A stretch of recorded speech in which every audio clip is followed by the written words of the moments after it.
नानी एक कहानी सुनाओ ना, समीर ने कहा। नानी मुझे भी, सीमा ने अपनी नानी के पास लेटते हुए कहा। सीमा और समीर दोनों ही नानी से लिपट कर लेट गए और बार बार कहानी सुनाने का जिद करने लगे। एक राजा था, राजा रानी की कहानी नहीं सुनेंगे। बच्चों ने नानी की कहानी को बीच में काटते हुए कहा। अब ना राजा होते हैं ना रानी, हम तो कोई दूसरी कहानी सुनेंगे, बच्चों ने जिद की। नानी परेशान, आज तो गप्पे मारने को नहीं मिलेगा, ये बच्चे बड़े चालाक हो गए हैं। अच्छा, एक बुढ़िया की कहानी सुनो। एक थी बुढ़िया नानी, वह बुढ़िया आपके जैसी थी? सीमा ने उत्सुकता से पूछा। हाँ भाई, मेरे जैसी ही थी, नानी ने कहानी शुरू की। हाँ नानी, फिर रेखा को याद आया, नन्ही निशा कैसे चुपचाप बैठकर कहानी सुना करती और बीच बीच में भाइयों की चपत भी खाती जाती। उस बुढ़िया के दो बेटे बड़े ही प्यारे दुलारे और एक बेटी भी थी। वे दोनों भी तुम दोनों की तरह कहानी सुनते थे और बेटी नहीं सुनती थी नानी? सीमा ने आश्चर्य से पूछा। सुनती थी, लेकिन वह अक्सर बैठकर कहानी सुनती थी क्योंकि माँ के दोनों ओर तो भाई लेट जाते थे। वह माँ के लिए पराया धन थी। माँ की छाती से लिपटकर कहानी सुनने का सौभाग्य उसे नहीं मिलता था।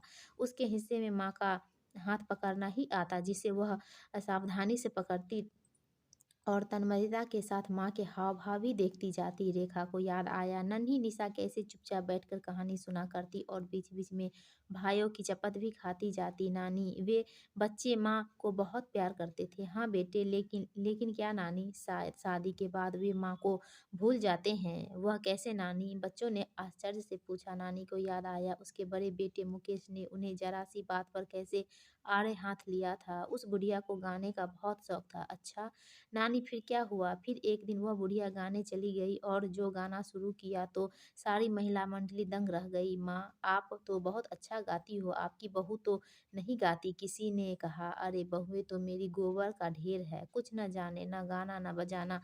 सास अहम से रेखा ने कहा। रेखा को दुख था कि अपनी उनकी एक भी बहू गाना बजाना नहीं जानती थी। मुकेश की बहू पढ़ी लिखी थी, उसे सारा सास के शब्द तीर की तरह लगे और वह क्रोध से लाल हो गई। भरी महफिल में अपना अपमान वह सह न सकी और अपने घर वापस आ गई। रेखा लड्डू लेकर खुशी खुशी घर लौटी। आज बहुत दिनों बाद उन्हें ऐसा मौका मिला था। आज कल तो गाने बजाने का फैशन ही खत्म हो गया है, भला इसके बिना भी कहीं मज़ा आता है? माँ के घर में कदम रखते ही मुकेश ने खींचकर कहा, तुम क्यों गई थी वहाँ? गाना था, चली गई तो क्या हुआ? उन्होंने बुलाया भी तो था। तुम वहाँ गाना गाने गई थी या बहुओं की बुराई करने? तुम्हें तो बुराई करने का मौका मिलना चाहिए। यहाँ रहना है तो ठीक से रहो, यहाँ ऐसा नहीं चलेगा, समझी? बेटे की कर्कश आवाज़ में उन्हें महसूस करा दिया कि वे बेटे के यहाँ रह रही है। बेटे की शादी के बाद भी माँ के लिए बेटे अपने होते हैं, लेकिन बेटों के लिए माँ पराई हो जाती है। बेटे माँ के साथ रह सकते हैं, लेकिन माँ बेटे के साथ नहीं। रेखा की वाणी मुख हो गई। गली में गुनगुनाते भजन न जाने कहाँ लुप्त हो गए।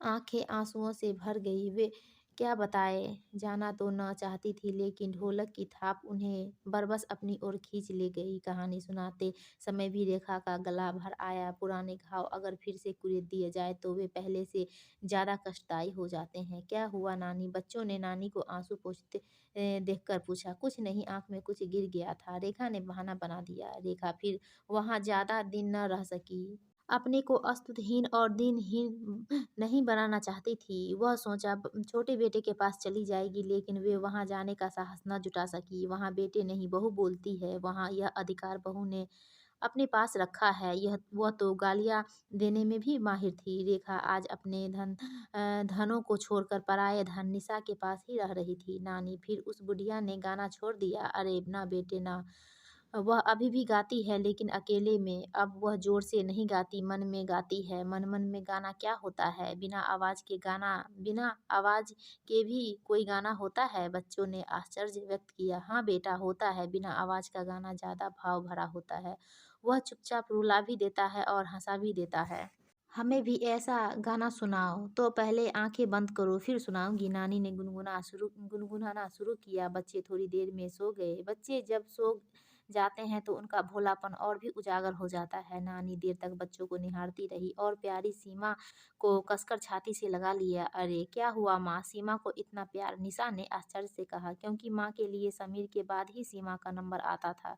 बड़ी प्यारी बच्ची है, नानी ने प्यार करते हुए कहा। पर है तो पराया धन ही, निशा ने उल्टी सांस लेते हुए कहा। नहीं बेटी नहीं, यह तो कोई पाई पाई संचित कर जोड़ा हुआ धन है, अमूल्य है। निशा ने आश्चर्य से पूछा। और मैं, तू तो मेरा बहुमूल्य कोष है। दोनों मुस्कुरा कर लिपट गई। दोस्तों, बेटी का कोई मूल्य नहीं होता, वह अमूल्य होती है। अगर आपको यह कहानी अच्छी लगी हो तो वीडियो को लाइक कीजिए और हमारे चैनल को सब्सक्राइब